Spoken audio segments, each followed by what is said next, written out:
Good afternoon, my loves. I hope you guys are well. So, I have a timely word for someone.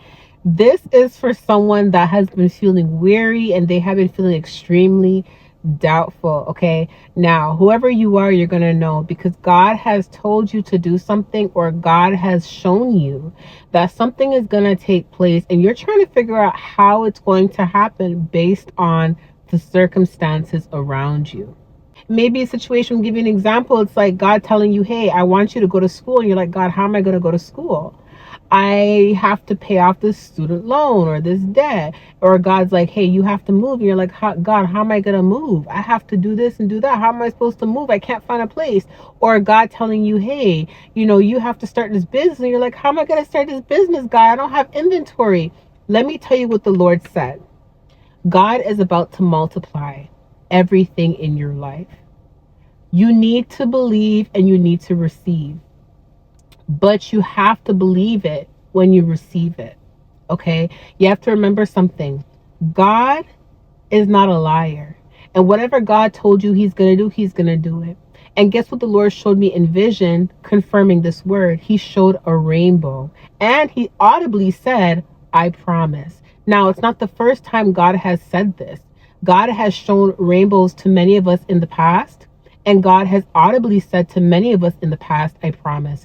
And when I put out the word a while back where God said, I promise, and showed a rainbow, the amount of testimonies that people have emailed me, the amount of testimonies that were in the comment section, even when God said somebody was going to get a house or somebody was going to move, the amount of people that came back to testify that they had no idea they were going to move and they got a house or they got their keys. And the thing about it is that when people come back with these testimonies, many people say, I did not expect for this to happen. Or many people say, I had no idea this word was for me. I didn't even know this word resonated with me until it actually took place. Because of the circumstances around me, I didn't think it was my word. I didn't think it was my promise. I didn't think it was my blessing. I didn't think it was my breakthrough. Although the circumstances around me made me think it wasn't my word, I held on to a little bit of the word. I had just enough faith as small as a mustard seed. And guess what? I did move into my house. Guess what? I did receive my loan. Guess what? I did receive my financial breakthrough. Like the amount of testimonies that took place. So what I'm here to tell you is, even if you don't think this is for you, or the circumstances around you have you feeling a little bit weary in the moment, have just enough faith as small as a mustard seed. The example the Lord led me to was when Jesus multiplied the fish. Okay, when there was about like 5,000 people that had to be fed. And not only did Jesus multiply the fish, but he held later on when he multiplied the fish. Before he multiplied the fish, though, right, he raised the bread and the fish to heaven. And there was just enough for the disciples and for others to be what? Satisfied. What does satisfied mean? Satisfied means that you are content, you are happy. But I want to remind you something about God. God does miracles. Miracle is like the impossible being possible. Okay, that is what God does. God performs miracles. Okay, so I'm going to read the scripture to you. This is Matthew 14:13-21.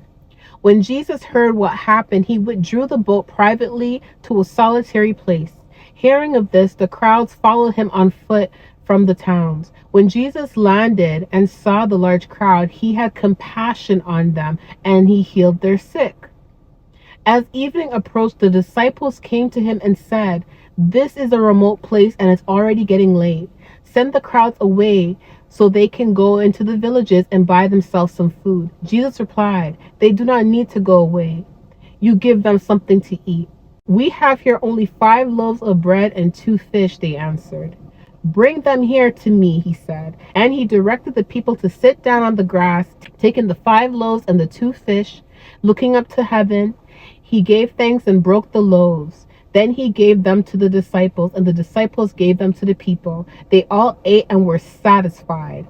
And the disciples picked up 12 basketfuls of broken pieces that were left over. The number of those who ate was about 5,000 men, besides the women and children. Remember, they only had about 5 loaves and 2 fish.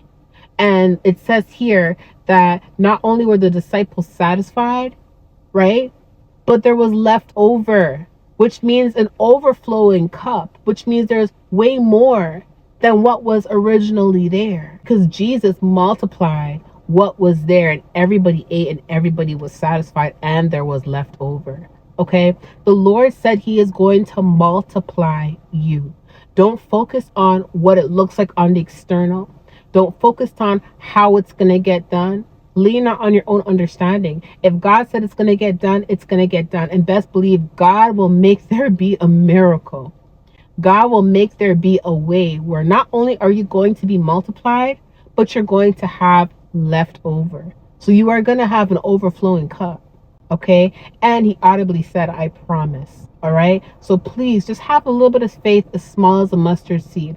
God does miracles.